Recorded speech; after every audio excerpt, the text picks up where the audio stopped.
आज धुळे आगारामध्ये राजमाता जिजाऊ प्रकारच्या 5 गाड्या नवीन या 5 गाड्या आगारात प्राप्त झालेल्या आहेत. त्यांचं नुकतंच उद्घाटन माननीय महापौर माननीय परदेशी मॅडम यांच्या हस्ते आपण केलेलं आहे. धुळे आगारात याआधी 18 इलेक्ट्रिक शिवाई गाड्या आणि 10 BS6 गाड्या त्याचबरोबर 5 राजमाता जिजाऊ अशा 5 गाड्या अशा नवीन गाड्यांची भर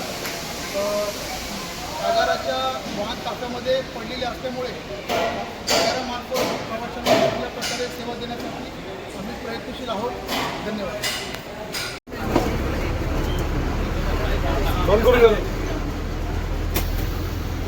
बेटा